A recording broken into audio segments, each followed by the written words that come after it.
Let me see. Hold on. Let me see. Hold on. Let me see. Can y'all hear? Hold on. Let me refresh this real quick because it say we live, but I don't know if we live yet. We live. We lit. What? It's been so long. Yo, shout out to everybody in the chat. Sorry, we about 10 minutes late, but same thing. Every day, every single time we do this, we always late, man. Shout out to everybody. What's that again? What's the reason? Who's it? We're not gonna say no names, I guess, because nobody not here clearly, right? Stop. Let's cut that out. Let's cut that out. Yo, what's up to everybody in the chat? Shout out to everybody on the channel, AyoPodcast, the season awards, previewing the playoffs. We're doing a whole bunch of wrapping up this season. Like I said, shout out to everybody in the chat. If you want to download the podcast itself, go to SoundCloud. The link will be in the description. The channel, not the channel, but the website link, the SoundCloud link is on the channel itself, so you can download the entire podcast. That should be up either later on today or it will be up tomorrow. So if you want to listen to it on a go, make sure you go check that out as well. But without further ado, let me go and kick it to the man with a plan, Double Agent Zero, bro. You didn't kill yourself for that intro. Hey, man, what's good, people? It's been a minute since I got to make fun of the chat, so it feels good to be back, people. I'm excited, man. Life is good. I'm excited. Good stuff. Let's get into this. And second co-host is in here. Me and this guy, we in a hot race real quick to get to that 50K, but we both going to reach there within a month. Shout out to my man Waffle, man. Say what's up, Waffle, yo. Yo, what's good, people? What's up? Let's crack a lucky jack smacking, boy. What's good, boy? What's good? What's good? Man made a Patreon in case y'all want to donate to him. Yeah. Let me before we even go. Waffle made a Patreon.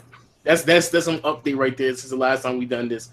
Waffle made a Patreon and he doing a giveaway. So if you want to be part of a giveaway for some VC, go support his Patreon. I'll make sure I add the link in the description on both SoundCloud and on YouTube later on. So make sure to slit your wrist a couple times too. That's before you go. Chill.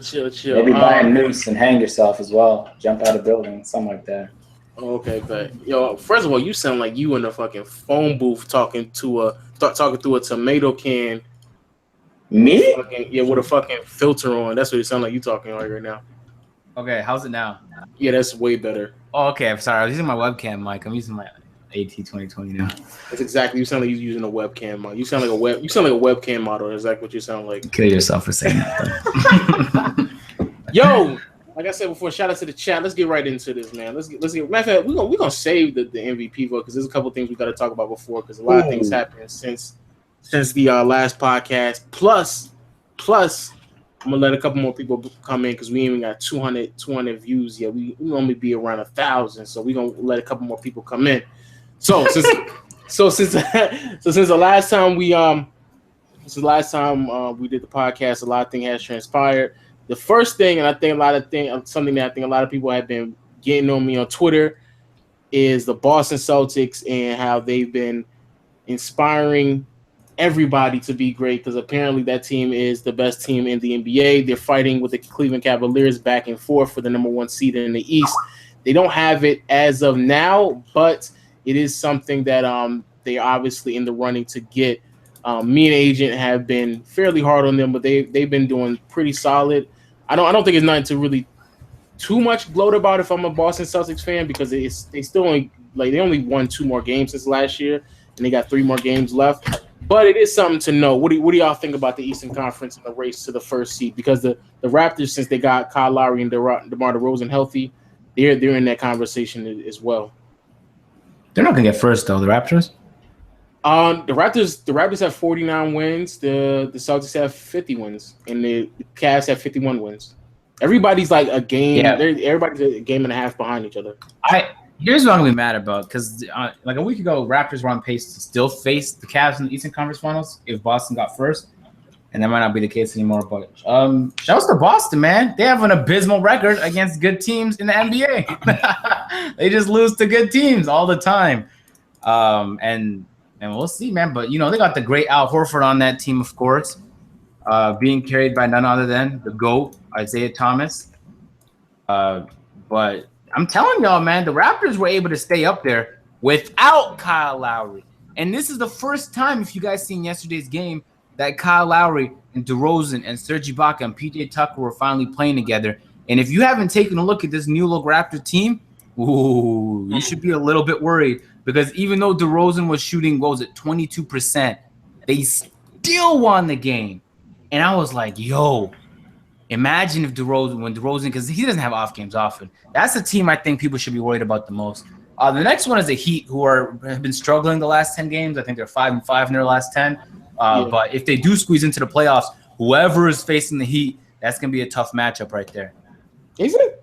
I think so. Yeah. No, it's not. No, the way Dion Waiter's been playing, the way Drew has been playing. Can everybody? I'm sorry, but can everybody stop bigging up Dion Waiters? He's averaging the exact same numbers he was averaging in Cleveland. No. Because it's the same numbers. The same numbers he was doing in Cleveland. I thought the same thing until I saw him play my Raptors and just fucking own DeRozan. Oh, he's had really great games, but throughout the entire season, he's had a great month. Don't look at his season stats, because he really the last 2 months. Yeah, the last 2 months he's been great. But let's not act like the entire season he's been great. He definitely hasn't. But he's kind of went into he's formed. He's now in. He's picked up the role, and it just took him a little bit to learn it. Just like it's taken Devin Booker to start the season, he wasn't really on fire. But last few months, Devin Booker's been on fire. Just the other day, didn't he drop 37? But I think those are the two sleeper teams. But we'll see. The Cavs always find a way to glow up in the playoffs, so you never want to ever count out the Cavs. I did that last year. Won't do it again. And yeah, man, the Hawks, the team we thought was gonna be lit as fuck, they just dropped off the map, man. Look what happened to your Hawks. Paul Millsap's been hurt, just like Kyle Lowry, and then DeMar DeRozan. DeMar DeRozan's been another DeMar DeRozan, Dwight Howard, he's been in and out, and then Ken Bazemore's still out of the lineup. Three other starting 5 players have been out of the lineup, and we've seen a lot of progression from Tim Hardaway and Mike Muscala coming off the bench. Yo. But I don't know about it's still a good team, because they beat the Cavs last night. I don't think the Cavs obviously don't care anymore, but they did beat the Cavs last night. They probably should care. Am I lying? They care. I think they want home court. Before we even get to the cold Cavs thing, because I think a lot of people have been up and down about that. Well, what do you think about the Eastern Conference, the top seed, and who are your little sleepers at the bottom of the conference? Well, I don't think the Heat are gonna make the playoffs. So wilding. That means the Bulls would make it. The Bulls right now. I think the Bulls. I mean, other than I think they have. I don't know who they play. I'm gonna check right now who they play. But I think. Well, first of all, I'm disappointed in both those teams. I don't care either team make the playoffs, because fuck them teams. They fucking both lost to the freaking Knicks in the past 2 weeks. Y'all niggas suck. Come on, how you lose to the Knicks, bro? You want to make the playoffs? Goddamn. No. I need. First of all, I need the Bulls to win. I need the Bulls to make the playoffs, because I need the Bulls to beat the Nets, and I need the Bulls to beat the Magic. So the Bulls are gonna make the playoffs. Right, for a second, forget what you need and talk about. I'm talking about that. Listen, those teams are trash anyways. They're gonna beat the Nets anyways. They're gonna beat the Bulls out the Magic too. They're not good teams. Those are teams. They're gonna take care of those teams. All right. Now the Raptors, on the other hand, they faced the Cavs. It is the last game, so. That should be fun. But the Cavs are going to rest they're not playing. The Cavs are going to rest their. Yeah, they're going to rest. Actually, that's a good point. Yeah, they will. And the Raptors, I think, are going to play their starters. I'm not sure the Cavs are going to rest their players. They're going to rest Kyrie. I think they're going to rest both Kyrie and LeBron. I think maybe Kevin Love is out there, but even that is a stretch. I think they're just trying to get Kevin Love in the swing of things, but that to me is a stretch. I think LeBron will play a few minutes. I don't know. I think out of the bottom team, I guess they're not bottom feeders, but out of the bottom teams, whoever faces Milwaukee, I think that's a problem. Milwaukee and Indiana, even though Indiana has been extremely shaky and they have a losing record as of right now, Indiana and Milwaukee, depending on who matches up with them, I think that's a big L. Especially if Boston matches up with Milwaukee or Indiana still, because they have Paul George and Giannis, and then Boston just doesn't have enough bodies to throw at small forwards like that, because those two small forwards could really wreak havoc in a playoff series, and you might see an upset because the great Al Horford, he not stopping nobody from getting in the lane. So I don't know. Can we do that? Yeah, we might as well. All right, man. Let's go ahead and get into it, y'all. This is a segment we like to call the Great Al Horford, man. Al Horford was a player who went to the Celtics. Everyone thought was going to be a game changer. You know, he all-star player. Al Horford comes to the Celtics championship contenders now. And so he's been performing all right. Today he did decent against Charlotte, 16.7 assists. But where he Did they win? They won, yeah. Okay, but where he truly shined was yesterday against the Hawks, where he shot 12%, and his team ended up losing the game. They let I was about to say he had a homecoming back in Atlanta and took the biggest L. That man was terrible from the field, and defensively I don't know what his problem was. Yeah, Jesus. Man. So major shout out to Al Horford, only averaging 6.9 rebounds per game. 6.9. I want to check Avery Bradley's stats real quick. I'm looking at it right now. Avery Bradley's no longer averaging more. Horford averages 6.9. Avery Bradley is 6.2. But shouts to Avery Bradley, who I believe is 6'2", right? Yeah, putting up competition against Horford. And he just came back. He's playing a little bit more minutes, so that's great for them going into the playoffs. And I think I need people to also understand this too, because I think a lot of people be like, "Yo, y'all hating on them," but like Al Horford is a really good player, but 26 million.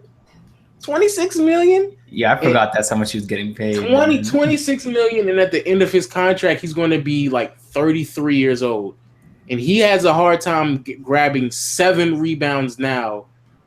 There's no way he's going to be near that at that stage of his career. I mean, 3 years down the line, who knows what type of player Al Horford is, because he's only putting up 13 and 7 this year. But for the people out there who kept saying like, "Yo, Al Horford, he's going to be the game changer for them. He's going to add so many wins. They're going to be an elite team now." I understand they're fighting for the number 1 seed in the East, but the difference between them last year and this year is 3 wins. Right as of right now, it's 3 wins. That's big. Stop. It's 3 wins. If anything, the Eastern Conference just got worse. Now, in my opinion, I just think that's what happened. The Eastern Conference got worse. Hey, they went from 3rd last year to what? Now they're going to be 1st, but. No, they were 5th last year, but it was like 3 teams that were tied with the exact same record, and they didn't have the tiebreaker in their favor, so they slid all the way down to 5th. But it's still, the difference in games is like 3 games. It's just 3 games. It's not even that big of a deal. Yeah, I think he's just sleeping on Horford. He's going to ball out in the playoffs, man. He's just saving his energy. He knows the DM. He's a veteran. That nigga know what he's doing out there, bro. Right. You right. I'm balling, bro. Nigga don't. That man Al Horford in his mind is like, y'all niggas sleeping. Y'all niggas wait. You right. Because when I come to playoff, you gonna be like, y'all thought y'all game plan for me? Y'all game plan for shit, bro. Nigga dropped 25 and 12 in the playoffs, bro. I got you. To have 25 points, 10 rebounds. For facts. He gonna double up his rebounds. You right. But I don't know. The Western Conference to me just seems shaky. The bottom half of it at this stage, from 6 to 8, might have a 500 record, 41 and 41. That's a possibility. And if that's the case, in my opinion, this is a terrible Eastern Conference, and I'm pretty sure the numbers would probably back up that opinion as well. Any thoughts on the before we keep going though, we got to go to what for the local New York Knicks news. Derrick Rose is out yet again. That shouldn't be news to anybody, even though some people for whatever reason found it to be quote unquote news. Derrick Rose is out yet again with a torn meniscus in the same right. I think it's in the right leg, torn meniscus, and he will be out. Waffle. Does this kill Derrick Rose's career as being a lifelong New York Knick? Oh, his career is already ended in New York. It's been ended as far as I'm concerned. I'm just worried about his own career. I mean, obviously. Are you worried about him? Stop. I mean, that man got a lot of D Rose fans, back in Chicago. But as far as the Knicks goes, like that man was done like 3 months ago. So for his NBA career, like, man, it's gonna be tough to see where he goes next. I mean, I think he's gonna retire low key. I have a feeling he's gonna retire, even though there's the money's good right now in the NBA, so he might try to come back. I'm not retiring, bro. I'm getting my money like Steve Nash, man. Exactly. I don't know what you talking about. This is the same nigga that says he wants to, if he can be able to walk his kid to the school bus. So I don't know, man. For $12 million? Nope. My parent, I can hire somebody real quick because that's a lot of money, man. This nigga got fucked. He gonna have his kids in private school. Let's not act like this nigga gonna have public school kids. And he gonna drop his kids off. Like, come on, chill out, Derrick Rose. What about you? What about you, Agent? What do you think about Derrick Rose and his career? What's the I feel bad for him. I feel bad. Like at a certain point, like you just get to the point where you just have sympathy for a guy who just keeps trying and just keeps getting fucked, and there's not much you could do about it.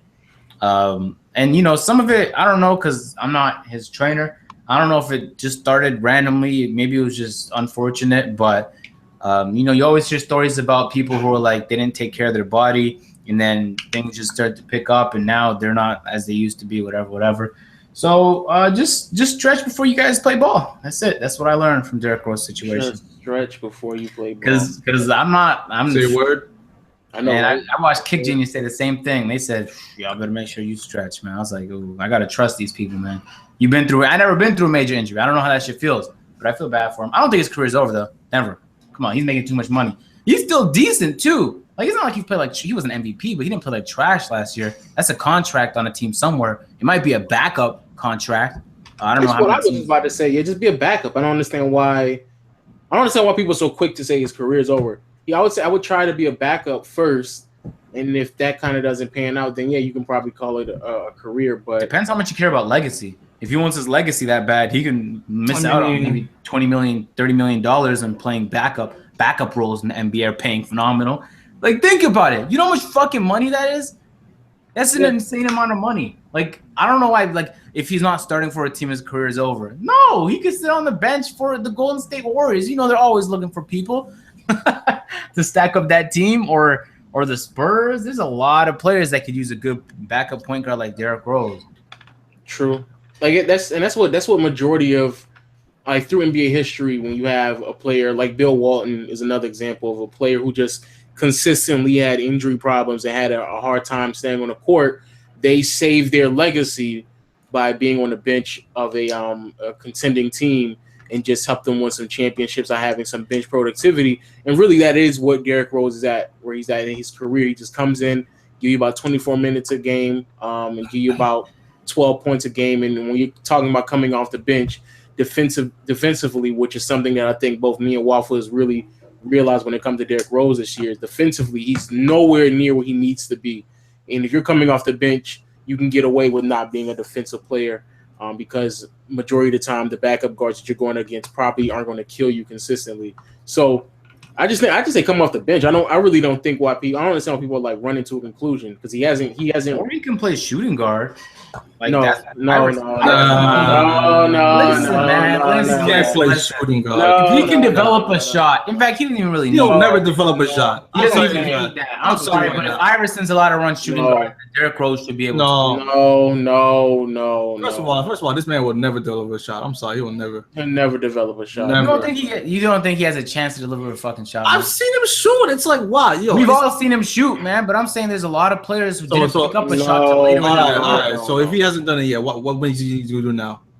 Because this happened many times in the NBA. No, stop. First of all, he need to be concerned about. Jason Kidd wasn't a good shooter until later in his career. First of all, he needs to understand. He needs to figure out a way to get on the court, let alone try to figure out how to get a shot. Like, Jesus Christ, this man don't even care about shooting. This man don't even shoot when he be open sometimes. And I'm like, yo, this man don't even take open threes. He doesn't. Yeah, he can play that Iverson role, man. That's all he has to do. Stop. Seriously, that's what I'm thinking. I'm 100% serious. That'd be a cool idea, man. I don't know. There's not a lot of teams that like guards who can't shoot. Like, that's what I'm saying. So why he gonna? He's not a bad shooter though. He's just average. He's bad. Nah, y'all gonna make me search up his fucking stats, man. But in today's NBA, he's bad. I wouldn't like. Maybe back when Iverson was playing, he's not that bad. But like in today's NBA, I just realized the fucking average. Oh yeah, because I'm gonna check right now. Hold up. His 3-point percentage is. If it's not over 35, I mean he's bad. It's less than that. I don't know that for a fact. I wouldn't be surprised if it's in the 20s. I think it is. Yeah, so I don't know what you're talking about, AJ. He ain't saying nothing, so you know it's in the 20s. So no, because it doesn't show on Yahoo's Fantasy. I gotta go on Basketball Reference. Yo, hold on. No, I'm looking at it right now. His shooting percentage is 21. He's not a good shooter. 21. Oh my, he's awful. He doesn't even attempt that much, anyways. He doesn't even shoot one a game. Like he doesn't even attempt one a game. Oh my god, that is bad, yo. What the fuck? He used to shoot 34%. What happened? He declined. That was 10 games. Stop. No, wait. That was 10 games. He played 10 games that season. Yo, that's What are you crazy. talking He about? declined like that. Yo, All I'm saying is he can come off the bench for another team, be a backup point guard, give them some offensive productivity. They're not going to rely on him too much. He can play about 66 games a season, resting for the playoffs. He shot 21%. Oh my god. You're bugging. That's as bad as it gets, yo. I'm 100% serious. I think if Shaq took like a decent volume, he could at least shoot 20%. He made a grand total of 13 threes this entire season. That hurts to even fucking think about. 13 threes. Wow. But let's go and put in chat RIP to Derrick Rose for the season. Get a moment of silence, and then we'll move on to the Western Conference. All right, let's move to the Western. I was gonna cut it off if you didn't cut it off. Yo, moving to the Western Conference. A lot of talk has been going on about who gonna be the number one seed since the last time we've been on here. The Spurs have locked up the second seed, and the Warriors have locked up the first seed. I think a lot of people kind of blew that out of proportion. And since this is the last time we talked, the Memphis Grizzlies have locked up the seventh seed. So we already got our first matchup in the Western Conference. Is going to be the Spurs versus Memphis.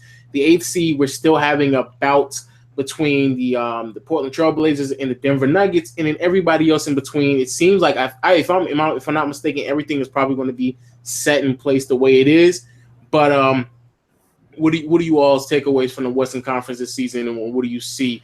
Minnesota choked. That's what I learned. That's a team that most definitely should be in the playoffs. So they need to figure that shit out. What happened to Tom Thibbs? He's supposed to figure shit out for that team. It's literally the same exact thing as it was last year. I know they had to deal with the Rubio injury, and I think who was it? Dunn? What was his name? What was his name? Chris Dunn. Chris Dunn injured for a bit too. He's trash though. But all right, hold on. He is trash. That nigga is trash. Yo, this rookie class is trash. The fact that there are people who really talking about Malcolm Brogdon should be rookie. Well, Ben Simmons. That nigga don't even want it. He said, "Yo, donate to charity." I was like, "Oh, bet. That's what's up." Ben Simmons. So you know he don't give a fuck. Well, I guess Ben Simmons is. Does he count as a rookie this year, or is he gonna be a rookie next year? He didn't play next year. You gotta play at least a game. Yo, by the way, real quick on a side note, that man is 7 foot now. Yeah, which is crazy. I saw that shit. He grew 2 inches. He's gonna have to condition himself now. Yes. Yeah. I don't know what that means, but yeah, he's the new Magic Johnson now, man. Even taller. But before we get into that, we are gonna knock that out. Anything else about the Western Conference? Who do you think? Who do you have closing the 8th seed, man? Is it Portland or Denver? I think Portland. I got Portland. I think so too. What who you got, man? Who you got in the 8th? I got Portland, but I mean, it depends on who they're playing. I think Portland is gonna get it though. Damian Lillard has been Player of the Month. Shout out to Damian Lillard. He's been getting no love. I don't think anyone's talking about him.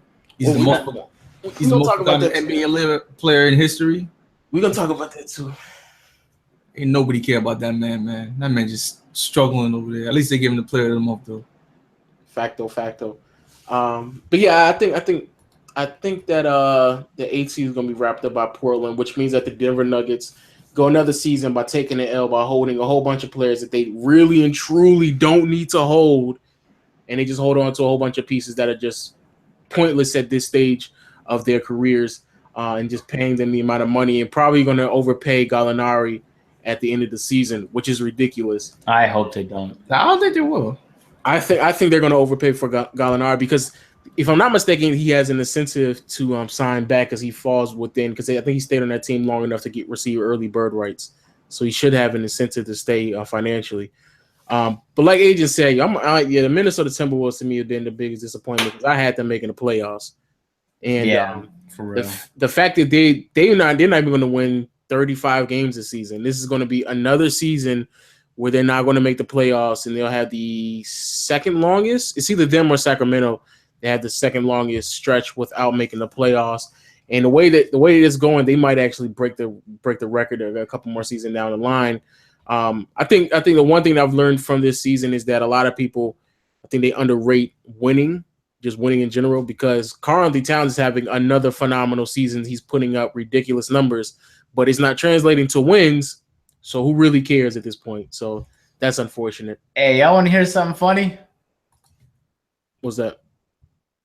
DeMarcus might leave the Pelicans and then he make the playoffs. And you know, that's another thing too. I thought about the whole DeMarcus thing because the Pelicans, people don't want to admit it, but the Pelicans might have actually played themselves because they took a risk on DeMarcus. And the only reason why DeMarcus was going to stay in Sacramento was because of the financial incentive, the $70 million contract that was, well, not contract, the $70 million more that Sacramento could give him because of the new CBA. Mm-hmm. But since that's now off the table and DeMarcus is going to be a free agent, he has practically endless teams that will probably throw some money at him. I don't understand why he would stay. He's no longer restricted. He doesn't have any incentive of money to stay there. Clearly, they're not winning. Something's not working out. And people in the Pelicans are on the media saying, had we had Drew the entire season, we would have been in the playoffs. You all got DeMarcus. What do you mean had you had Drew? You have a chance right now. And they were close at a point. And so 5 for 5 in their last 10. Portland was 7 for 3. Portland just showed they could step up. And if you're DeMarcus and now you're playing with Anthony Davis and you're like, it's not entirely working out, and there's no money incentive to stay there like there was for the Kings, and you just got there, so it's not like you're a huge fan of the city. I mean, you just got there. It's like when he was with the Kings, he really loved the city. There's a good chance, man, he's going to be in the free agency. He might go to a new team, in which case, because I said this when the trade went down and people thought it was crazy because it was against public opinion, agent. How could you say such a thing? There's a chance that New Orleans might play themselves if it doesn't work out and he leaves, but everyone thought that was crazy. 2 people in the front court, of course it's going to work out. Don't say such a thing. But I think it works. I mean, you obviously got to give it more than just fucking 20 games. If you're DeMarcus, are you re-signing and betting that? If you can go to any other team in the league and get paid max. Well, how about this? How many teams in the NBA are really throwing max money at DeMarcus? Everybody that can is going to do it. I don't know. He can shoot threes now. I don't know about that. And he can handle the ball. And he's amazing on the boards. He has post game. I love DeMarcus Cousins. I really love his game, and I like him. I really do. But he again is one of those players that has shown that he can put the numbers up. That's cool. But if it's not translating into wins, then what does it matter? But you got to see him on the Kings with no team, and on the Pelicans with the stacked front court. I think if you give him a chance on a team that runs a good pick and roll, I think he can be great. It was 20 games. Let's be honest. For example, the Bucks take a shot at him. Can you imagine that? Y'all can't imagine that right there, man. I think if the Celtics had catch space, that would be a better situation. Everyone wants the fucking Celtics. The Celtics forever. Everyone's going to the Celtics. I mean, even the Celtics or the Wizards, but the Wizards. There's a ton of teams that have point guards. For Portland, for example, imagine a Dame and DeMarcus pick and roll. Oh, they got Nurkic, so they're not going to do that. Yeah, they got Nurkic, but if you can get a chance at fucking DeMarcus, you can toss Nurkic to the side. I don't know. The thing about DeMarcus is I just think he puts up empty numbers. Because it's one thing if you're barely missing the playoffs, but like this year and last year, if I'm not mistaken, in the Western Conference, you could have had a losing record and still make the playoffs. And his team still doesn't make the playoffs. And again, I understand the numbers he puts up and I understand the team that he's on, but I'm like personally getting to a point where I'm tired of comparing these players who put up crazy numbers to all-time great players, putting them in the same sentence if they're not winning games. It's great that he's putting up numbers. I understand that. But if it's not translating to wins, let's be honest, he ain't really playing defense. If he saw empty stats, then what does it really matter? I don't think he's putting up empty stats. I think you're wrong. And I think any player, any team that doesn't have a dominant big that's looking for one, and there's going to be at least 8 teams trying to chuck max at DeMarcus. That's a stretch. I don't know about no 8 teams. 8 teams. I don't even think there's that many teams that could throw max money at it. How many teams? Yo, I don't know if you heard, but the projected cap is going up even more, bro. But that's next year. No, it's going to get like 10 million. It's not even that much money. That is a lot of money. 10 million on top of expiring contracts. There's gonna be a lot of teams that have space. Yeah, but if the max also goes up, agent, if you're throwing max money, that you're basically eliminating the amount of money that goes up. I don't know. I think that's a franchise player you can take a risk on. And I don't know. I not max money. I wouldn't. There's not a team that is contending that I could see throwing max money at DeMarcus Cousins. No, but I think you can put DeMarcus on a team and then they become contending. I don't even think that's true neither. I think you I you got think something against DeMarcus. Just DeMarcus? No. I mean, you put him on a. For example, let's say The only team I can see is in Charlotte. That's the only team. Ew. Charlotte is literally okay. If you put DeMarcus with, If you put DeMarcus Portland on a Charlotte, that's not working out. I'm sorry. I think Portland would be better with CJ McCollum and Dame. Just run that pick and roll to death. Well, again, they already have a big that I think is a better fit for him because Nurkic doesn't mind playing the secondary role. To me, what the thing about DeMarcus is that he puts up those numbers with the outrageous usage rating when everybody's like focusing on him offensively and they're just feeding him the ball. It's one thing to do that, but it's another thing as a big where you're just getting rim runs and you're doing tip backs and you're getting about 20 touches a game and you're still putting up. All right, who would you rather have, Andre Drummond or DeMarcus? DeMarcus. It depends the system, but probably DeMarcus. Okay, because if you said Drummond, we're gonna have to talk about that. But I said that currently Towns is better than DeMarcus, and I still believe that. I don't think so. Well, Carl Anthony Towns stats aren't translating to wins. He might become better, but I mean, I think this year Karl Anthony Towns is better than DeMarcus. This year, I don't know. I have to check the stats on that. I didn't watch neither of them play. I can't. Damn, the fucking window just closed. But what about the before we get done with the Western Conference? Anything about the actual playoff teams? Y'all feel anything about the playoff teams? Anything to say about what's going on in the playoffs? Houston is gonna fucking destroy OKC. Oh wow. Yeah, Hold on. that's a Let me fact. hurry up. Let me get back to the chat real quick. Let me hear That's a fucking let me see fact the in the chat real playoffs. quick. I just can't wait for the most boringest series of all time again. Spurs and Grizzlies, as usual. Facts, yo. Every year it's the Spurs versus the Grizzlies, and I'm like, man, that's a boring ass series. I can't take those teams. They always find a way to play each other, yo. Tennessee versus Texas. What's better than that? You can't get better than those cities, bro.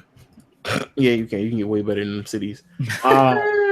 Is there any? Because I didn't speak about this, but it's the conference, and we can go back. Well, I guess I touch upon this. Any upsets? Because I think a lot of people. I think the series that I'm eyeing is the Utah versus the Clippers. Because I'm gonna say it right now, and there's some Clipper fans. I already know there's some Clipper fans in the chat. If you're the Clippers and you lose in the first round, which I think is possible to the Utah Jazz, that team is done. Like the next day that they lose, Doc Rivers needs to fire himself. Like I think the Jazz are gonna win that series too. I think they are, and I think they are too, because I think they match up fairly well, and there's nobody on that Clipper team that can match up with Gordon Hayward unless they put Blake out there. And that's the only thing I'm really shaky on is just the experience that the Clippers have in the playoffs. And Utah Jazz, they have players out there who just flat out have no experience.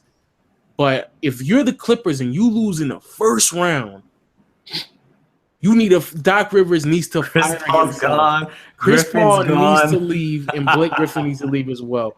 And I don't care what anybody says. That team is done. I mean, it doesn't even matter. It doesn't even matter if they even advance because they're gonna face the Warriors in the second round. So it's done. But that's the thing about the Clippers is that they're gonna the reason why I want to see the Clippers versus the Warriors because the Clippers are finally gonna get what they want. Because the Clippers over the past 3 years, the consistent argument is, well, if the Clippers face the Warriors, we never seen the Clippers face the Warriors, and as soon as we see that, it's done. Because at that point, once we figure out when the Clippers face the Warriors and the Clippers still lose to the Warriors, that argument is null and void, and the Clippers at that point would have to face fact. There's no more arguing that. Because I hear Clipper fans who are like, man, we just need to be healthy. We can beat the Warriors. That Warrior team, blow y'all niggas out every single time. Every time. In fact, it might be sweet. And when you're playing the Jazz in the first round, who better in the paint to defend a pick and roll than Gobert? I don't even think it would do. Gordon Hayward's, he's performing amazing. Just the other day, he got a career high. I think it was 39 points. You have the young players on the team developing. George Hill. What's the status of George Hill? He's been in and out all season. Yeah, he has been. But if you could have a healthy team, I don't even, to be honest, I think it might be a 6-game thing, man. Because I keep trying to say the biggest risk you can take is not taking a risk at all. They didn't move Blake last year. They didn't move Blake this year. And now this next offseason, they can lose everything. And everything. And now they've been trashed for so long. Fucking Chris Kaman, Corey Maggette. Like, they didn't have any serious star players and now they finally got Chris Paul after the Lakers got snaked. and they're able to attract more talent, draft some talent, and they're about to lose it all and become another average team if both those players leave. Now, they have money incentives to stay. That's true. But if they truly want to win a ring, they know at this point it's not happening with Doc Rivers. Because he how long has it been he's been the general manager? I think it's getting to the point where it's like you look at his time in Boston and it's like, did he get lucky? Because he just continues to bring back the same players from Boston. Like, that's the only way he knows how to play. And the game has changed a lot since 2000. Was it 9 when Boston won? 2010? 2008. Okay, those are the Laker years. That's almost a decade ago. That's sad to me. So I feel bad for the Clippers who are looking for change, take a risk, make a trade. They should have tried something for Gallinari if they were looking for a small forward spot because he was on the block in trade deadline, or even the previous year when Blake had even more trade value.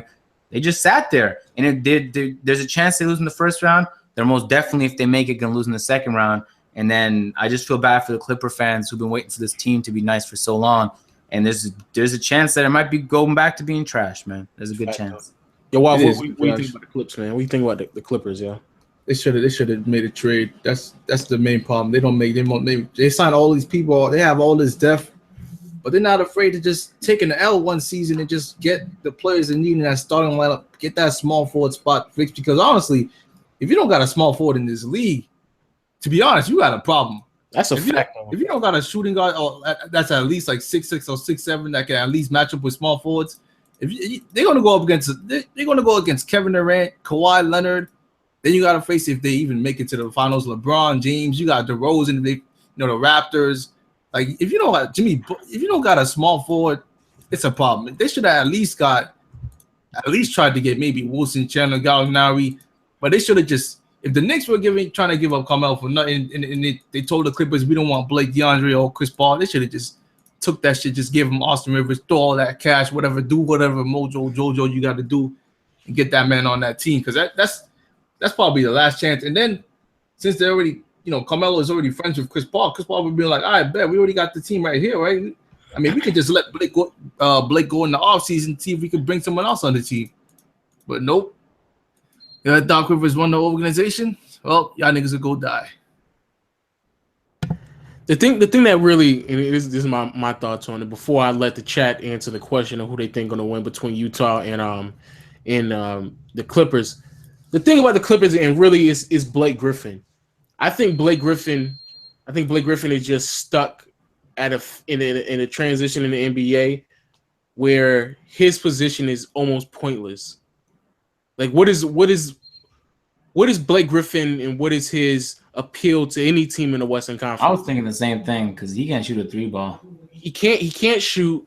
He's not a good defender. And even if he was like a great or top-notch defender, who is he defending in the Western Conference? Like, Draymond is a good player, but it's not like he's like out there putting 30 a night. LaMarcus Aldridge is now becoming to a secondary option. Houston doesn't have a power forward. Utah power forward and Derek Favors, he's been in and out. OKC doesn't have a power forward. Memphis is now playing small, and they put Zach Randolph on the bench. And then Portland doesn't have a power forward neither. Like the next power forward, dominant power forward in the Western Conference is Anthony Davis, and even he plays 5 from time to time. So I think I'm not even gonna lie. I think Blake Griffin in this season he took one of the biggest L's because obviously if he made the All-NBA team, he would have had the $70 million incentive to sign back with the Clippers. That's not there because he's not an All-NBA player anymore. Neither did he make the All-Star, so he's not receiving that money, neither that bonus, neither. So Blake Griffin in this NBA, especially because the last 2-3 years he's been dealing with injuries, there's no need for Blake Griffin in the NBA no more. I don't really see the purpose of Blake Griffin. The post-up game isn't like as dominant as it needs to be. And so I don't understand where Blake Griffin stands in today's NBA. But to the people out there in the chat, let me know and let us know who do you all think will win in the Utah versus the Clippers matchup, because I think that's the most interesting storyline in the playoffs in the first round. Because if the Clippers lose, that team has to look in the mirror very, very hard before they can make any more decisions moving forward, because they held on to Blake Griffin, I think, way too long. Let us know about that in the thing. But And while y'all let us know about that, we might as well get into this, man. And I see a whole bunch of Clippers in Utah. I see some Utahs. I got Utah. Hey, who do y'all got while we sitting here waiting? Who y'all got? Clippers or Utah? Utah. I want to say. I feel like the Clippers are going to choke somehow. I think just something's going to happen. They're going to either say they're going to choke or someone might get injured again, as usual. I'm gonna go Utah as well. I'm gonna go Utah and like Agent said, that pick and roll defense, the pick and roll ain't gonna be that deadly with Rudy Gobert. So I'm gonna go Utah in 6, but if it goes to a 7, I might actually lean to the Clippers just off of experience. But with that being said, let's move into this MVP talk, man. Because this MVP talk. Whoa! Calm down. Be careful you don't offend any Westbrook fans out there, man. Hold on. They're getting ready. The keyboard warriors, they're getting ready to say something mean. I'm not gonna lie to everybody in the chat. I might have to have multiple people on later on, like next week and stuff like that, because majority of us, I think all of us feel the same about the MVP award. But without going into too much details, and then we'll get into the details later on, kind of attack some of the questions that people consistently have. Agent, as of right now, and obviously things may possibly change in the next 2 to 3 games. Well, who do you have for MVP, Agent? You know what's crazy, man, is after he dropped, like, what was that, 56 or 59-point game, whatever it was, I was like, that is impressive. You know, I've never seen a player as similar to Kobe as, I guess DeRozan his play style, but in terms of tenacity is Russell Westbrook. That's impressive. But people are justifying every time you talk about MVP, the triple-double. Just because his stats went into the double digits for 3 different stat lines, and sometimes almost 4 when it comes to turnovers, just like the other night when he got 8. Does that prove you're the most valuable player? There was times where he was just passing out shots, and you're like, you know what he's trying to do. And I like the fact that the Suns and Devin Booker looked at the fans and said, "This is my house," when people were cheering Westbrook's name. I like that tenacity. I'm like, okay, someone putting a foot down. But when I think about most valuable player, I'm thinking you make the players around you better. And the players around Harden are having career years. And Westbrook's having a phenomenal year. And low-key, when you look at it from that perspective, I don't know how you don't give him, after the statistical performances, the MVP. But at the same time, when you start comparing him to Harden, not only the numbers that Harden had, but the impact he's had on his team. And it's actually resulting in consistent wins. I think that's impressive, man. It's close for me. I know some people are like, it's just obvious, Agent. How could you say such a thing? It's obviously Westbrook. But I'm leaning towards Harden, man. It's likely going to go to Westbrook because, like I watched, Mike Crescendo made a video. He said they basically give MVPs off storylines. And Westbrook easily has the best story to tell. But I think I think Harden was the most valuable player when it came to his team. I think the storyline thing. I agree with you. The storyline thing is a factor. I don't think it's going to play too much of a role because I think Harden has a storyline, but I agree the storyline factor for Westbrook is pretty interesting. But before we get into my take, Waf, who you got? What type of storyline does Harden have?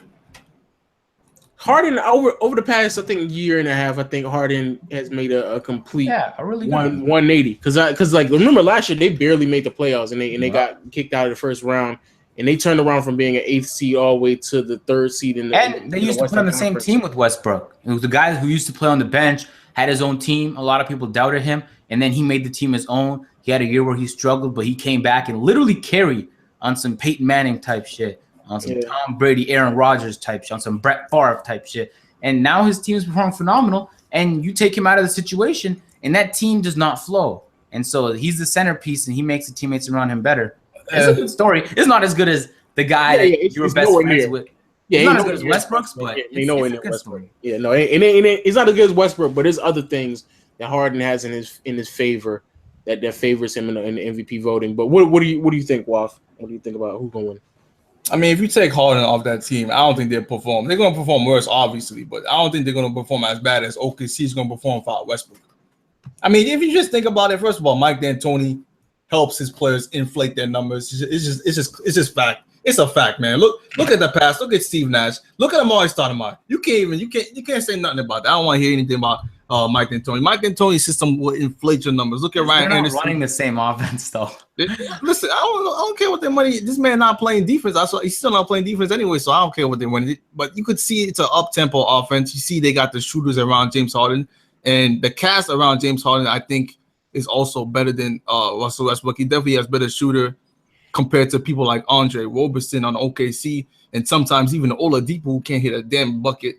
That nigga, Tom, I'm sorry. That nigga Roberson is trash.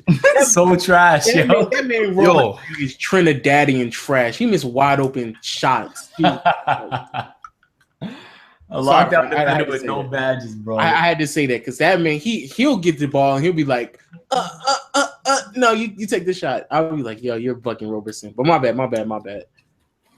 No, but I was just saying, like you can't deny what Westbrook is doing. I mean, averaging a triple-double and then he's about to break the triple-double record.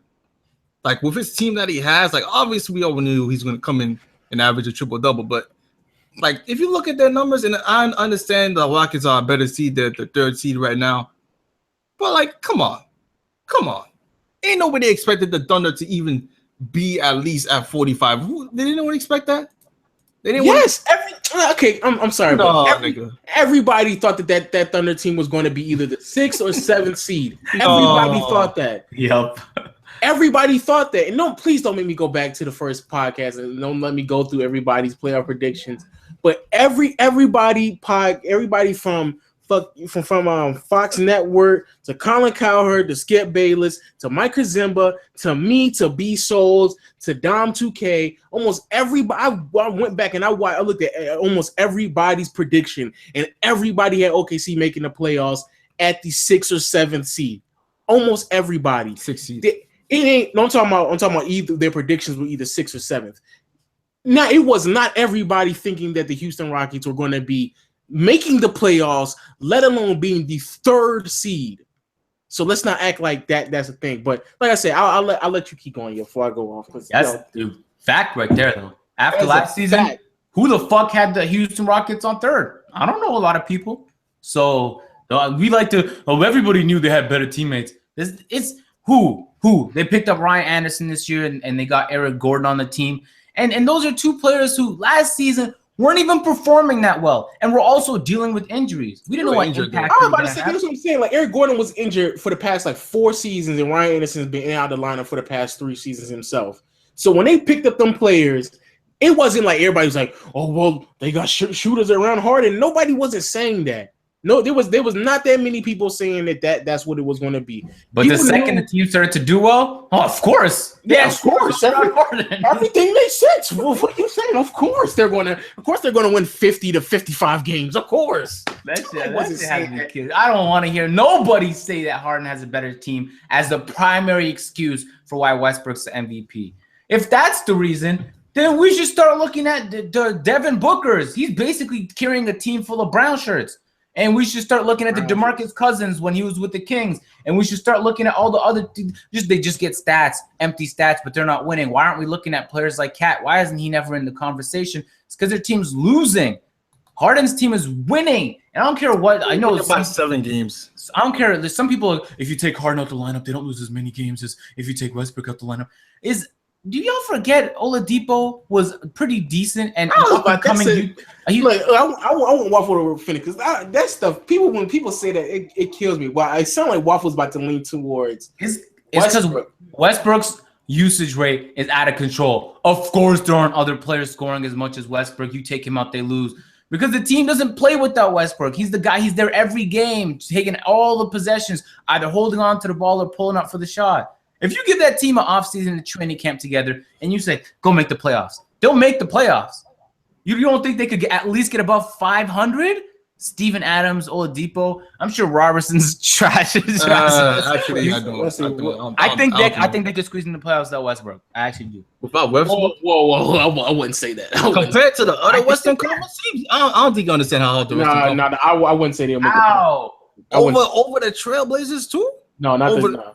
I know that team. I don't think neither one of the teams will make the playoffs, and I know that's the arbitrary way that people kind of base their opinion on the West on the thing, like the unwritten rule, like of you take this player off that team, you take this player off that team. How would they go? Okay, Both how does those it teams- change if? This is a question. Sorry to cut you off. How does it change if they didn't make the Ibaka trade? Oh, if Ibaka, I still don't think Ibaka. If you are you replacing Westbrook with a player, or you're just saying he's not on the team no more? Now, just take the players that say Westbrook's not on the team and Ibaka's on the team now, but they don't have Oladipo anymore, or the pick they got. That team doesn't. No, that team doesn't. It's even worse. You think it's worse or it's better? I think that team wins like 30 games. I don't think so, man. I don't think so. Or maybe I'm just hyped on Oladipo. I just remember a time when Oladipo stopped playing point guard and Orlando started putting him at shooting guard, and we just saw a guy with a fuck ton of potential. And then we thought, just like when Dion Waiters went to OKC, that he was gonna glow up there. And to be honest, like if Oladipo leaves and he performs phenomenal on his next team, like I'm gonna start to think it's Westbrook that's the issue. Because the same thing happened with Dion Waiters. Where he went on the team, guy with potential, really young, and then he leaves now, and now he's performing great on another team where he actually gets the opportunity to lead. But this man Dion Waiters used to be on the Cavs, right? And wasn't he trash there too? Yeah, he did. Dion Waiters putting the same numbers in the Cavs as he put in the Heat. So if you think he good on the Heat, then you thought he was good with the Cavs. But no, not at all. He's much better now. Stop! Don't do that. The last 2 months. You're correct. Yeah, first of all, no way. Talking about the entire season. No, he's putting up. Talking about the entire season. Nobody cares about October. If you're playing lit now. What? First of all, this guy only played 40. He's injured, I think, because he played 46 games this season. Second of all, I don't think anyone was talking about Dion Waiters until he hit that shot over the Warriors and won that game. Yeah. All right. Look, before we keep going, and for a few weeks before that, because we need to go back to the MVP thing because there's a lot of people in the chat want to hear this shit. Dion Waiters, his second year was averaging 15.9 points. This year, 15.8. Shooting 43% from the field, shooting 42% from the field, shooting 37% from three, shooting 39% from three. He's virtually only like even the assist numbers are different between one. Are you looking at the entire year? I'm looking at the entire year. Yes. Stop doing that. Start looking at the last 2 months. Stop doing that entire year thing. All right, whatever. All right. So Waf, who do you Waf? I just need to hear. Who you got winning? Yes, Westbrook, yo. Yeah, Westbrook, man. That's my favorite player, bro. I mean, one of my favorite players. I was about to say, because that man does not have no Knick jersey on, so I don't need to hear nothing about somebody being your favorite player. I can't believe he tried to slide in. That was his favorite player. Yeah, I know he tried to. He's like, that's my favorite, right? I've been an OKC fan, right? Exactly. I've been though. So stop. Please don't do that. Oh, a word. So I'm not a Seahawks fan. Mm-hmm. I'm a Seattle fan, nigga. I've been from Seattle. They don't even play in Seattle no more, but whatever. Exactly. What does that have to do with anything? What the fuck? You guys are trying. And I'm a Real Madrid fan. What are we talking about right now? Stop. All right, let me say this. My MVP vote is James Harden. And whoa! For people out there who think that I've been like hating on Russ the entire season. Like Wall said, Russ is my favorite player. Now, Westbrook is one of my favorite players, and I love his play. But I have yet to hear any valid argument, in my opinion, to why he should win. Bro, don't you know? When people stop. When people make that, but even when people make that argument, right? When people say Harden has better teammates, Harden is surrounded around the correct system. He has better pieces around him and so on and so forth. In the beginning of the season, y'all weren't saying that. Y'all were not saying that. And even in the beginning of the season, I didn't even think they were going to make the playoffs. Let's get that straight. But let's not act like everybody thought that team was going to win 50 to 55 games. Let's stop doing that. Two, facts. When you go back and you look at NBA history and you look at the players who won the MVP, nobody, it's nowhere in it's ridiculous, and I disagree with it. But if you go back and look through NBA history, they give the player the award who's on a team that wins games. Steve Nash won 2 of them in the exact same Mike D'Antoni system, and I heard very little about him winning both of those at that moment outside of when Kobe was doing his thing. But they still gave it to Steve Nash. When Magic Johnson was winning those MVPs back in the late 80s and 90s, He was taking them from Barkley and Michael, even though they had better numbers and they were carrying worse teams. This man Magic was on a team with Kareem, James Worthy, Byron Scott, Michael Cooper. He had a stacked team around him. They still gave it to him. They were still giving it to Bird. This man Isaiah Thomas won 2 championships, was on a team that was winning 50-plus games. But because he was in a conference with Bird and going up against Magic, Isaiah Thomas wasn't even top 3. Was never even top 3 in MVP votes. You have players such as Bill Walton, who only played 58 games, but because his team won 60 games that season, they still gave him the MVP. So that's just the MVP award. And I'm sorry to tell y'all that, but that's the MVP award. And so for the people out there, I see people like telling me I'm bipolar. It's not I'm bipolar about Harden or the Rockets. It's just that if Harden is putting up numbers and it translates to wins, then obviously you have to give it up to Harden. You have to give kudos and props.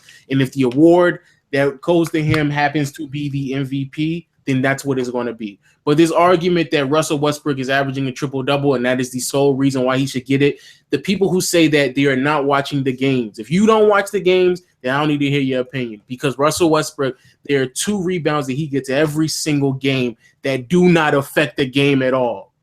So 2 rebounds, if that's your argument, I don't need to hear your argument no more. LeBron is 1.5 rebounds and 1.5 assists away from averaging a triple-double himself. So what are y'all saying? Here's a more recent argument for the people who aren't as 70 years old, like Legend of Winning. If Kobe didn't get an MVP in his 35-point-per-game season, then Westbrook exactly. If Kobe didn't get it, why do y'all think he's going to get it? Like, come on. Keep in mind, like Westbrook's usage rate is out of control. If there's anybody who should have been able to hit 35 points per game, because players claim they can hit it if they tried, it should have been Westbrook this season, and he didn't hit it. And so if Kobe didn't get it that season, then I don't want to hear about it. And remember, Kobe didn't have a good team. Steve Nash had a way better team. But Steve Nash is the one who won the MVP. It's the same argument. He dropped 35 points per game, was killing it. Team was booty cheeks. He was talking about like, yo, I'm trying to get the fuck off this team because it's trash team. And he didn't even win the MVP that year. 35 points per game. Just every time you hear someone say Harden have better teammates, just think 35 points per game, and he still didn't get the MVP. That's so points, though. That's just points. That's one category. I'm talking about in general, just numbers in general. We've seen because their team didn't win enough games. And I mean, to me, honestly, I think after this season, the MVP award, its value in the NBA is going to be lessened because there's going to be a bunch of people who just don't care about it no more. But in my opinion, I just don't see him winning it because it just doesn't make any sense for him to win it. Mm-hmm. Yeah, I think people are gonna be angry. It just doesn't. I honestly think Westbrook's gonna end up winning it just because there's a lot of pressure for him to win it, which it'd be the first time in a while. No. I think Westbrook might win it because it's pressure on the people who are voting. Because now that it's so public on who votes for who, I think people are gonna fold under the pressure and then vote for him. I think that's what's going to happen. What kind of writer are you, reporter? What kind of beat? I can't believe you voted that way. That's what I think. That's what I think is going to happen. I think people are going to fold under the pressure because their name will be tied to who they vote for, and that's the reason why. If we want to talk about, by the way, a guy with a lower usage rate performing great. Let me say this real quick. Let me say this because I see Mike Generation in here because he's a consistent supporter and follower. He said, "What seed were the Lakers when Kobe averaged 35 points? Forget seeds. It's games. Kobe won 45 games. Westbrook right now is 45, so he might win 2 to 3 more games. The Western Conference now is nowhere near as tough as it was back when Kobe was playing. That's fact. So let's not even begin talking about seeding and where people may rank. You can get in the 8th seed in the Western Conference right now with a losing record. So if Kobe was playing, he would have been 7th or 6th seed, just like Westbrook is right now. So let's not talk about seeding. You look at the games won. Westbrook has an opportunity to win 2 or 3 more games than Kobe did when he was playing, when he got the 35 points. But if you don't win 50-plus games, the odds of you winning the MVP is so slim that it only happened twice. That's as many times as it happened, only twice. And just everyone just take a look at LeBron's stats. People just forget that this guy LeBron exists and he's putting up insane stats. Exactly. He's not try-harding. Like, he's not trying to stat pads. He's what the fuck? He's not trying to pad his stats. He just performs and it happens. He's not going out there getting an insane amount of uncontested rebounds or just trying to get dimes to fill up the stats. Like, did you see when I saw the Suns game, like, I get it. You know, you're trying to get the record for yourself, but it kind of just put things into perspective. Like, is that the most valuable player? The person who's explicitly going out of his way to get the award. It's like, I think the most valuable player is the one who makes the biggest impact on his team. And you can make the argument for LeBron pretty much every year, but I think this year the two main candidates are Westbrook and Harden, and they both do a great job. I just think that Harden wins by a slim margin. I think people just cast aside Harden when they shouldn't, because he's putting up phenomenal performances and he's not padding his stats. You know what I mean, man. That's padding his stats. Go ahead, check LeBron's stats, man. Some people just forget that, man. LeBron exists. Yeah, LeBron is averaging 8.5 rebounds and 8.7 assists. Literally 1.5. If he went for the same uncontested rebounds and tried to get a couple more assists, then where we go? They're right there, man. We go. He would be averaging a triple-double if he did the exact same thing Russ was doing. well, Westbrook's Who was the Players MVP last year? James Harden? No, that was the year before. Was James Harden? Yeah, that year. I think the Players MVP was Curry this year because last year because of the 73-9. So I think they still gave it to him. Oh, they voted Curry was for both. Damn. Because they won 73-9 last year. Remember? So Undisputed MVP. That was the year before that, right? No, wasn't that last year?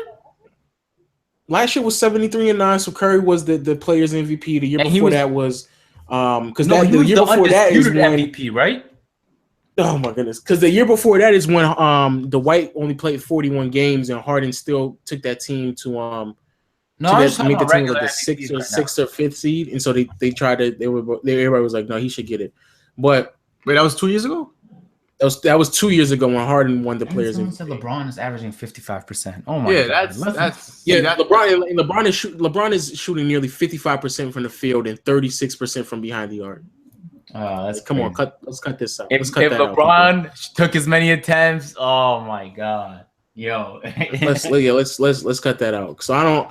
To me, I mean, if Harden wins it or Harden doesn't win it or whoever wins it, it's whatever. But personally, I've already lost respect for the MVP, especially after I've gone back and I've looked at who wins it and why they win it, because there are storylines, there's politics. People trying to prove whatever they're trying to prove, which is why the NBA actually took away the right of a lot of people to vote for the awards, especially the commentators for the specific teams. They took away all the commentators for teams. They took all away their rights to vote. So if you're a commentator for a team, you no longer have the right to vote, which is the reason why, no shade at Melo, but that's the reason why LeBron didn't win the unanimous MVP back when he was in Miami, because there was one person who voted for Melo to win MVP that season, and he was a commentator for the New York Knicks. So well deserved. This style, you're bugging. Well deserved. He was phenomenal that season. Phenomenal. Stop. I don't give a damn. So they took away all their rights. So I mean, to me, if Westbrook wins it, it's not going to throw away everything. It's not going to, it's not like I'm hating on either one of them. But if I had a vote, it would have to go to Harden, because I think Harden, just going back and looking at history, Harden embodies what exactly an MVP candidate and a winner is supposed to do. And looking at Basketball Reference, they have an MVP. They have something where they're predicting the MVP odds, and Harden is leading the MVP odds right now himself. So. As he should. But in the chat, I see a whole bunch of people. Just before we go on to the next, or when we go to the next thing, real quick, say who you want to say, Harden or Westbrook, and then we'll kind of look at it real quick and figure out what people want to say. But like I said, man, to me it's Harden. It's Harden, and I'm surprised, man. Waffle said Westbrook. I'm surprised you said Westbrook. I think he's going to win. I mean, just like 2 years ago, Harden didn't win. They're going to do the same thing to 2 years ago to him now. They're going to go with Westbrook because they're going to look at the triple-double hype. They're gonna look at Kevin Durant leaving and the storyline behind that. They're gonna be like, man, we gotta give it to Harden. We gotta give it to Westbrook, even though Harden's doing some great stuff out here. True. They should. I don't think Curry should have won it twice in a row, in my opinion. That the man first wants one masking for a thumbnail right now. I hear the clicks, man. I hear you masking some images, bro. No, I'm not doing that. Whatever. Y'all bugging. I don't know. The second one, I think obviously Curry should have won because you go 73-9. You're obviously going to win it. I can't remember what they went the year before that. I can't remember exactly. 60 something. I don't know. But I'm seeing a whole bunch. I'm seeing some Kawhis as well. Is there any possibility y'all see anybody else besides those two winning? Nope. I don't think Kawhi's going to win though. Kawhi's for sure is not going to win. No way. 0% chance. This might be the first time where a player who's on the team with the best record in the NBA might not even finish top 3 in the race. KD's been hurt, and then I don't think people are going to show Curry no love. I mean, Curry some love. Nah, he ain't doing enough this season. I mean, he did a lot, but it's not like he wasn't better than Kevin Durant. True. Now moving on to actually, let me double check. Let me see these notes real quick just before I move on to this last little note. Also, injuries real quick. We talk about this while I look this up. Joel Embiid, Angelo Okafor for the Sixers have been shut down for the remainder of the season since the last time we talked. Wrapping up the 76ers season, what do y'all think about the Sixers and them moving forward and their options with a lot of their players and their availabilities moving forward with some of their young guys? Embiid is fucking amazing. That team is going to be lit. And when Ben Simmons comes in there, that team is going to be deadly. They're going to make the playoffs next year. Deadly. If they stay healthy. Deadly. That's what you got, deadly. They're going to be deadly. They're going to be top 5 if they stay healthy. Top 5. Oh, shit. Okay. I just want to tell the Sixers fans to be careful, man. Y'all better pray, man. I just better hope that everything goes according to plan, because everybody you drafted so far out of the draft is injured. Ain't really panned out. Injured. So you better hope in the next draft you get someone that's going to play 80 games a year. You know what I'm saying? At least 70 to 80 games a year, because, I mean, Joel Embiid was on a limit restriction and he still got injured. Jahlil Okafor has been battling injuries since the end of last season. Ben Simmons he's not even here yet. He got injured. I don't even know. I forgot what he got injured for back in the summer league. Played barely a couple minutes in the summer league. So now you gotta be talking about the future. Let's not forget about Andrew Bynum. Shit, that niggas don't know what just. Yo, that man Bynum. Yeah, same problem. Man, Bynum will be sitting there on minute restriction and still get hurt. That man Bynum came back with a full press conference. He's like, "Yo, I'm bringing back the city of brotherly love, bro." That nigga never sit on the trash. And speaking of those two players, especially Embiid, who do y'all have for Rookie of the Year? It seems like it's been dwindled down to just 3 candidates because how terrible this rookie class has been. I know a lot of people be telling me when I say that, it'll be like, "Oh, Ben Simmons, he hasn't played yet." But it's like, if you're just waiting on one player to make or break a fucking rookie class, that means that rookie class ain't good. Especially because a lot of people was hyping this rookie. Not a lot of people, but they were saying it was at least 5 players deep with this rookie class. And Dragon Bender, Chris Dunn, Buddy Hield, they all been disappointments. And you can throw Brandon Ingram in that conversation as well. But the Rookie of the Year candidates have been dwindled down to Malcolm Brogdon, who's only averaging 10 points this season. Dario Saric, who wasn't even drafted this year, drafted a few years back, and this is his first year coming back playing for the league. And then Joel Embiid, who's only played a handful of games. Who do you all have winning the MVP? Rookie of the Year.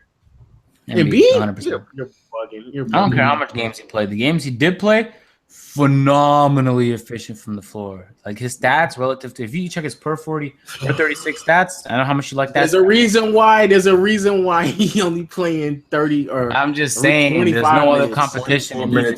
He's easily the best rookie. Just give it to him. The others are trash. They don't deserve that award to sit in their house. They trash? They trash. Jesus. Relative to Embiid, they're trash. Is it relative to Embiid? You can't even make a fair comparison. This man's taking every other game off until like maybe December. And even they're not playing that many minutes neither, so they get a lot of rest too. Now Malcolm Brogdon was putting in some minutes too because remember Chris Middleton was hurt in the beginning of the season, so he was putting in minutes. But Malcolm Brogdon right now 10 points, 4 assists, 2 rebounds. I need people to realize this because people they'll trash, like for example, people will sit there and trash and say like what's that rookie class? The 2000 rookie class was terrible. Oh, that's one of the worst rookie classes of all time. I need y'all to realize like Mike Miller, who ended up winning the Rookie of the Year, he averaged more than 10 points his rookie season. Kenyon Martin, his first year, he averaged over 10 points, seven plus rebounds. Kenyon Martin averaged 12 points, 7 rebounds, 2 assists, nearly 2 blocks. So it wasn't like they were bad, but like this rookie class, we about to give the Rookie of the Year to a player who averaged 10 points, and we do it to Malcolm Brogdon. What happened to Brandon Ingram? Brandon Ingram is trash. He finally shooting over 40%, but he putting up 9 points a game, 4 rebounds, 2 assists. It took him literally like a full year just to get everything going, and he's still barely putting up numbers. That nigga was the second pick? No, was he? He was the second pick, yeah. Second pick. And then Jaylen Brown was the third pick, but he's solid, but he's not Rookie of the Year worthy. Dragon Bender has played 41 games, 3 points, averaging 3 points, shooting under 36% from the field. Chris Dunn, no. Buddy Hill, finally he's starting to piece it together himself, but he's still not. He's shooting really good from behind the 3, but I don't think they're going to throw it to him because he's been trash for the majority of the season. And Jamal Murray hasn't been good neither. Damn, thank God the Knicks didn't have a pick this year. Yeah, this year was not that good of a draft class. But who you got for Rookie of the Year, yo? This is gonna be really biased, but I'm gonna just pick Willie Herman Gomez. Fuck that. That nigga nice. If y'all niggas know what I'm talking about, that nigga puts in work, bro. Forget that man, Joakim Noah. Whoo! Step into Willie Herman Gomez, boy. Then after that, I put. Damn, this is so bad. I guess that draft class is bad so far. Savage is not bad. Dario Savage, he's cool. Yeah, that's who I'm going. I'm going Dario Saric, 13 points, 6 rebounds, 2 assists. Yo, if a guy with 13.6 rebounds gets the Rookie of the Year, I will just delete the award. You don't need that award no more. This should mean something. Embiid deserves that award because he's the only true person that is deserving of such an honor. This man 23 years old and he's got played 20 games in the season.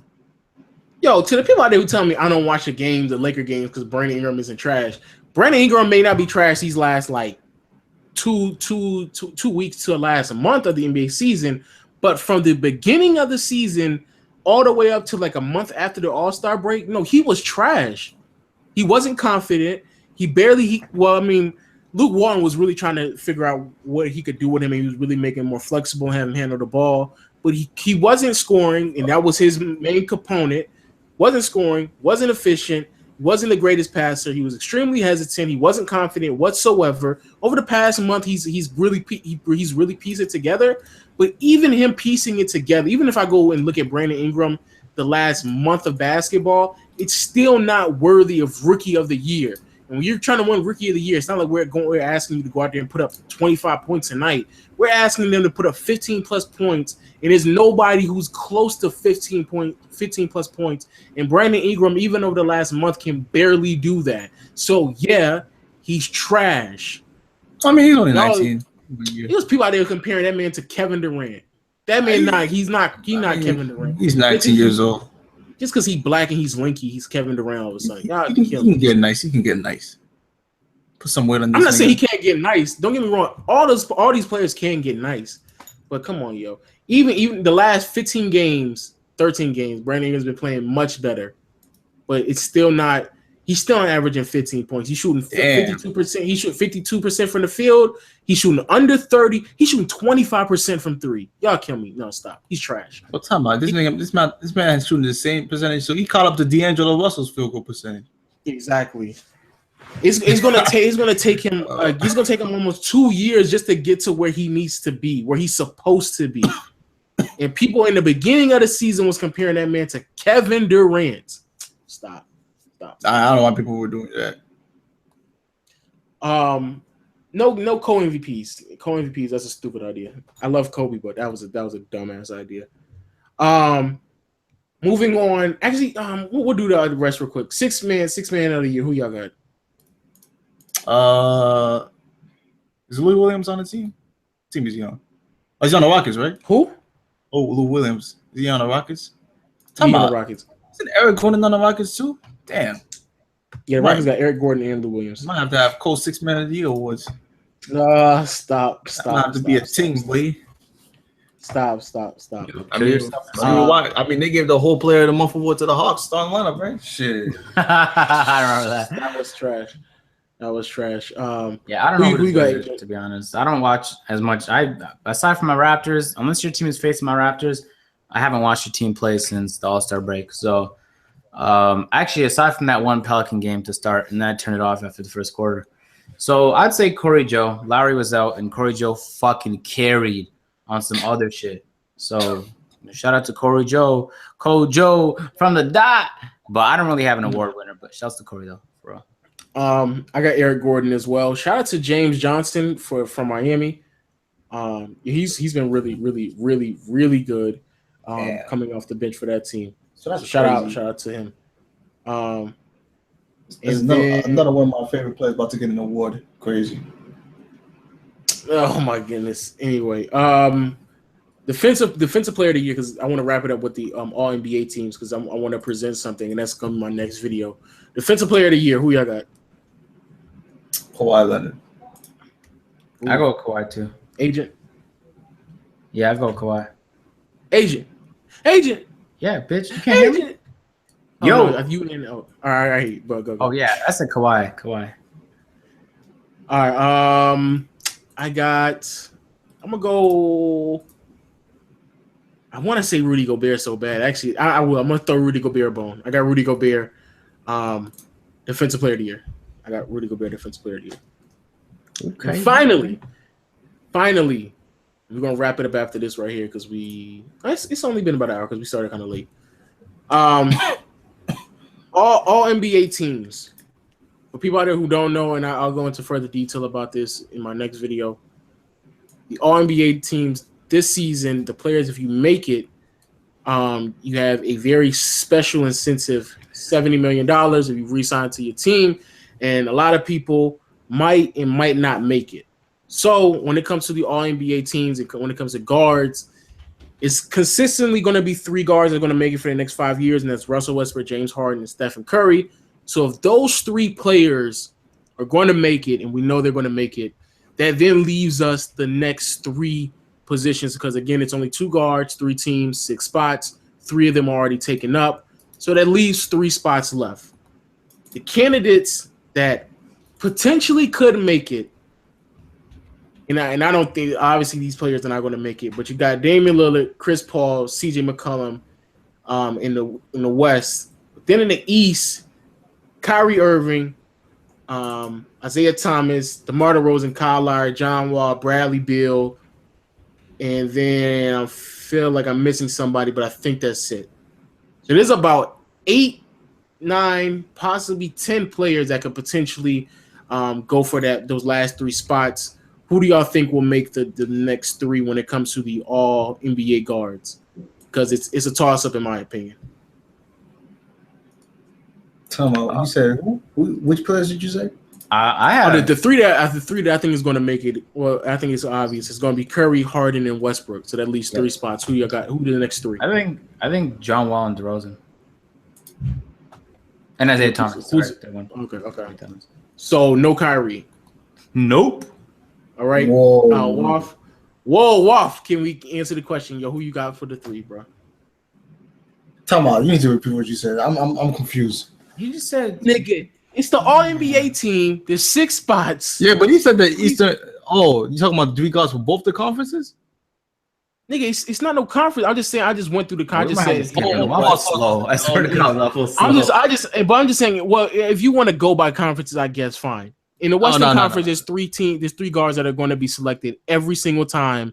It just so happened that they're in the Western Conference. That's Curry, Westbrook, and Harden. In the Eastern Conference, however, there are 4 legitimate guards that should make the All-NBA team, but one of them will be left off. Agent said that Kyrie's the one that's going to be left off, along with Damian Lillard, T.J. McCollum, Bradley Beal, so on and so forth. Kyle Lowry as well. In the next 3 All NBA guards, who do you have outside of Curry, Harden, and Westbrook? That's the question. Curry, Harden, and Westbrook. You got Isaiah Thomas. Mm-hmm. You got who else you got? He's making up on the spot, bro. I'm looking. God damn, Nigga, I said it's Kyrie Irving, Isaiah Thomas. Real. I mean, I'm gonna be honest. It's really Kyrie Irving, Isaiah Thomas, DeMar DeRozan, and John Wall. Those are the 4 really. Because Dame and McCollum are on a team that's not winning. Klay Thompson, even though he has won over the past couple of years, he's not going to win it. He's not going to be there neither. Chris Paul, people are going to claim that he missed too many games, and I'll show you how hypocritical people are with that. And then Bradley Beal, second fiddle to John Wall. Kyle Lowry, second fiddle to DeMar DeRozan. So I don't think they're going to get another. So it's really just 4 other players, really. Yeah. Yo, go ahead and do your list. Kimba doesn't have a list, bro. Kimba, people saying Kemba Walker. I don't know what y'all talking about. Kemba Walker is not going to get it. If I had to say to people, I agree with Agent. Kyrie's going to have to get left off, and that's the reason why I'm thinking I don't even know if Kyrie's a top 5 point guard anymore, because it's going to be. I think it's going to be John Wall, DeMar, and Isaiah Thomas. That means Kyrie's going to get left off, even though he's on the first team in the Eastern Conference, and I don't think Kyrie's a top 5 point guard. If you say that he's not going to make the All NBA team, that means he's not a top. Not really. I just think he's not in a position where he needs to play good. Isaiah Thomas has to carry his team. So, and his team is winning. I just don't think that's Kyrie's role. But if you put him on a team, and I think he could push a team at least in the East to the playoffs. I just think Isaiah Thomas had played phenomenal. John Wall better than last season. Now he had Beal healthy for a good part of the season, and of course DeRozan. He put on the backpack and carried without Lowry. He's been putting up in the last – you should check his stats the last month. It's been insane, but really all year long. So I don't see how those 3 don't make it onto the second team. So, yeah, Kyrie's going to have to be bumped down. The Damian Lillards and Beal isn't even in the conversation. He had a good year, but not an all-NBA year. I think everybody else is just bumped down. I don't even think it's close, actually. Actually, Jimmy Butler, unless you want to put him in the convo, Jimmy had a good year. Oh, he's small for this year though. Yeah. So you got your list, nigga. Who, me? Hey, you got your 3 guards, bro. So we can move on to the same small shit forward. as your list. I was just saying. So Kyrie, so Kyrie's not making it. Somebody said Goran Dragic. No, Goran Dragic. We all had good seasons, but Goran Dragic and Deion Waiters and Kemba Walker. They're not winning enough games. Same can be said about Damian Lillard and C.J. McCollum, unfortunately. And like I said before, the young bull out there with Kyle Lowry and Kyle Lowry missed games too, but Kyle Lowry and Bradley Beal, they're playing the side role to other guards. The same thing can be said about Klay Thompson, who has, even though Klay Thompson has consistently won it over the past couple of seasons and averaging basically the exact same numbers. It's kind of weak. But next we're gonna move on to the small forwards, the forwards in general. And like I said earlier, that man Blake Griffin took a massive L because he's going to miss out on $70 million. But the small forward list is extremely similar. There's three forwards that normally make it all the time. Actually 4, but KD was hurt, so some people may not put him in there. But LeBron James, obviously, Kawhi Leonard, and Anthony Davis. Those are the 3 that normally make it. So then that was my exact list too. Yeah. So after that, there's only 3 left. KD with injuries, so people may not put him in there. Gordon Hayward's having a great season, but because he's white, people are not gonna vote for him. I'm just playing people. Chill out.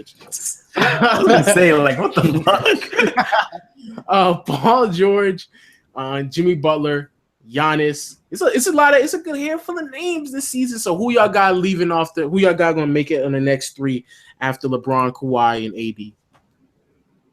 Oh, you didn't put Durant? I only put my first and second team, so I have. I'm not saying no first, second team. I just named the 3 that are obviously going to make it. Well, it isn't. Well, unless you're going for the third team, then it doesn't really matter because it's going to be LeBron, KD, Kawhi, Anthony Davis, and if you're feeling generous, you can squeeze in Giannis. But I mean, that's only two, at least two left though, because you said KD, LeBron, Anthony Davis. If there's 3 teams and there's 2 spots on each team, it's just 6 players. Yeah, you only named 4, so you got 2 left, yo. Oh, I don't even do my 3rd team, but I give it to like Jimmy Butler and Giannis. I would give it to AD, but so Butler and Giannis. So no George and no Hayward.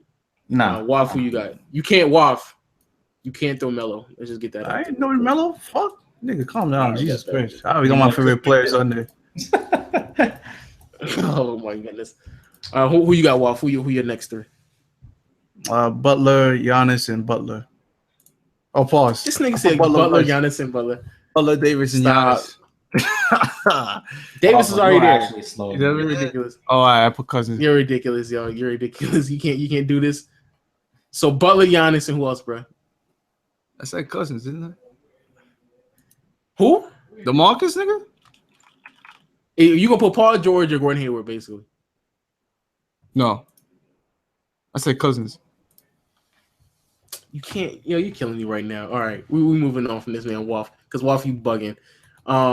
Wait, time out. Did you not put 3 guards and then it's 2 forwards? Or is it 2 guards? What do you mean 3 guards? No, I mean, well, if you consider KD going to make it, some people don't think KD's going to make it. Yeah, I said KD's going to make it. You made it Okay, already. okay, baby, you got it. All right, baby, all right.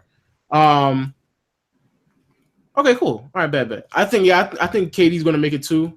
I'm not gonna lie. So that means that leaves only two spots, and that means that Gordon Hayward, Giannis, Paul George, and Butler out of there's gonna be 2 people that's left off, which means that if Paul George or Hayward doesn't make it, then that means they're gonna miss out on $70 million, which is kind of OD. Paul George's not gonna make it. Definitely, if he makes it. Yeah. I don't think Paul George is gonna make it. Unfortunately, I think Giannis is gonna make it. So my last 3 is gonna be KD, Giannis. I'm gonna go Hayward. I'm gonna show Hayward some love because he white, so he's not gonna get no love from y'all black people. And then finally, we have the bigs. To me, the bigs are just a toss up this year. Because again, you have the big men who put up numbers, but their teams aren't winning, such as Karl-Anthony Towns, DeMarcus Cousins. Hold on. They use the small forwards and the bigs differently? They do the forwards. They do the forwards and then they do the bigs. That's why DeAndre Jordan made. GG. That's why DeAndre Jordan made the fucking first team last year. Wait, but Cousins is a power forward now, though.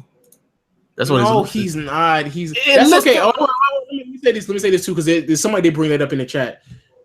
Anthony, it might change because people may view Anthony Davis as a center. So if they view him as a big, then it does leave another spot. So another player might be able to make it under the forwards. But in my opinion, Anthony Davis is a power forward. And since DeMarcus got there, he's been playing forward. But before then, though, Anthony Davis has been playing. What's it called? He's been playing 5. And also, people out there who view Cousins as a center, yeah, he's a center, but they do play him at power forward from some time to time too. Even back when he was playing in Sacramento, and they used to put Willie Cauley-Stein at 5. So I could see some funky stuff going on. But let's just say hypothetically, it's left up to the last people we have. And out of the three spots for centers, you have 3 bigs such as Jokic, Towns, and Cousins, who put up crazy numbers, yet their teams aren't winning. Then you have the 3 bigs, such as Marcus Gasol, DeAndre Jordan, and Rudy Gobert, who don't put up crazy numbers, but obviously they affect the game in a positive way to help their teams win. So that's also going to be a toss-up. But real quick, who do y'all have for y'all 5s who are going to make the All-NBA team? None. They should be forwards like Giannis and Jimmy Butler. Yeah, I don't know why they just don't do front court, back court, but I don't think any of them deserve it. Aside from maybe Anthony Davis kind of deserves it, but that's it. Respect the bigs. Put some respect on their names, bro. Ben Simmons, he's 7 foot. He's a big, right? Nah, not really. He's big, but he's not big. I don't have a center, by the way. I just don't think they should be in the combo. To be honest with you, I don't think they should be in the combo neither. I really do. I think it should just be front court, back court, and just leave it like that. The same way they do the NBA shit. I mean, All-Star. I don't understand why they separate it, but Yeah, I guess that's what they want to do. Remember the way they used to do it? Like back in the day on the website, you got to choose one point guard. You got to choose one shooting guard. They changed a lot since then, man. True. But I don't know. To be honest with you, I really don't know neither because Marcus it could go either way. I think Gasol is obviously going to make it because he's having a career year in points. I think this is the first time he's ever averaged 20 plus points and his team is winning. But I'm not gonna lie to you guys. I'm starting to be extremely more concerned about what's my man's name, DeMarcus Cousins' career, because that man, I don't know what's going on with his stuff. Because he's bugging. He's really bugging. So I wouldn't necessarily say that he should be considered to be in there, but who knows? He's in there. He's averaging 27 points. Should he know? Because his team not winning though. I don't know. So I don't know. I mean, Davis' team not winning either, so he's on the same team. True. I put them both in. Shit, they both have fall for losing now. True. Hilarious. Ridiculous. Yo, shout out to we're gonna wrap it up now because I think we're done, right? We done, right? Shout out to Devin Booker for dropping 70, man. What, say it again? Devin Booker dropped 70. Oh yeah, Devin Booker dropped 70 in the loss, so that happened too. It's good that they lost though. They need to lose. Yeah, true. So I can get my top 5 pick. Is that all you think about every game? God damn. You can't go a game without thinking about your pick. Wow. We gonna get a nice pick, man. We fucking the second West team in the NBA. You're choke the fucking choice anyway, because that's what y'all do best. How's that? What? Nigga, we drafted Devin Booker. What you talking about? That nigga dropped on the team now? Yeah. Fuck, he's on the Suns. He's playing, right? You said the Knicks drafted Devin Booker? I said the Suns. I'm talking about the Suns. I ain't talking about the Knicks. I'm talking about the Knicks. Are you talking about the Knicks? Oh, they ain't the top. Why'd you say we with the Suns? You got nothing to do with the Suns, man. I've been to Phoenix, guy. Oh, I've been there too. I've got a cousin there. Well, I'm a Phoenix fan now. That means I'm a Mavericks fan and I'm a Rockets fan, and I'm also a Lakers fan. If Vegas had a team, I'd be a fan there. I'm definitely a fan of the Knicks. I'm a fan of the 76ers because I've been to all those places, right? Stop. That's what you sound like right now. That's not my claim, but if you want to go with it. That's what you said because you went there. You were a fan. I said I was born there, nigga. Well, you were born there. Anyway, yo, for the people, by the way, take that Kanye mask off. Take that Kanye mask off. Take that Kanye mask off. You went there, so you just switched up your words and you that Kanye shit off. Okay, for the people out there who I'm a are in the liar. chat. You want to say? I know you're a liar. Oh yeah, well, we can do the most improved real quick too. But for the people out there who are in the chat still, I'm putting a Discord. I'm putting a Discord link to not to the podcast. It's not mine, is it? No. It's Okay. to the Bezos Hoop Talk podcast link. So y'all can check me out there because I'll be in that one too. So yeah. Wait, we can do most improved real quick and then wrap it up. Most improved, who y'all got? I don't know. Yeah, I guess Giannis. Yeah, Giannis. I'm assuming Waff is gonna say Giannis too. So we'll wrap it up. Yo, Waff, your last words, yo. Make sure you subscribe. Check out the Patreon if you want to be on my friends list. Yeah, man, it's real. It's a real beef thing. Hey, fuck you, agent. That was so crazy, bro. Don't ever try and speak Toronto ever again, man. So cringy. Yo, agent, what you got to say, yo? What's up to the people, man? I'm excited. I'm gonna buy a whip. Leave in the comment section, man. I might be buying a Honda Civic 2003. Let me know if that's a good choice or not, man. What the hell? Yeah, is this the last podcast we're doing on YouTube, man? But the podcast will be on SoundCloud. It'll be on SoundCloud. So this is the last one we're doing on YouTube? I don't know. I'm not gonna lie to you guys. We might just make a second channel and then just do the podcast on the second channel, yo. Call it the AyoPodcast. Make that Patreon. And just rip the audio and just put it up on Patreon. SoundCloud. Nah, I'm playing. I'm talking about Patreon, bitch. Goddamn. All right, anyway. This man, yo, first of all, the Patreon thing, you're killing me with that. You're killing me with the doggone Patreon thing. Listen, I'm just taking business ventures out into a limb. Anyway. Yo, James Johnson hit a buzzer beater. Yo. James Johnson just hit a buzzer beater. So shout out to James Johnson in the conversation for most improved. I'm sorry, agent, if I cut you off. I didn't hear what you said. So what you said, bro? I didn't say shit. Bet. Yo, shout out to everybody in the chat. Like I said before, links will be in the description. I don't know. Bother going to Waffle Man's channel, man. Come over down here to Agent's channel, man. We dropping a hot fire. You already know, man. If I ever see you in real life, I smack the shit out of you, boy. Links will be in the description. I don't know what time B-Souls does his pod. I forgot what time B-Souls does his podcast, but I'm trying to get on B-Souls podcast tomorrow. So shout out to B-Souls, another YouTuber who does a podcast on YouTube about basketball. Trying to be up on there because I think the conversation between who should win MVP will be much more interesting because for the most part, we're not going to yell at each other because we civilized over here. What? So I've been yelling all stream. Mm-hmm. Yo, chill out, chill. And like I said, shout out to everybody in the chat. Follow us on Twitter. Follow us on YouTube. All links will be in the description. I will put the timestamps on YouTube. And make sure you go to SoundCloud and you can download it straight from there if you want to hear it on the go. But with all that being said, people out there who seeing SoundCloud as ad, that SoundCloud get over 2,000 views. I don't know what y'all talking about. Because I'm a view botting guy.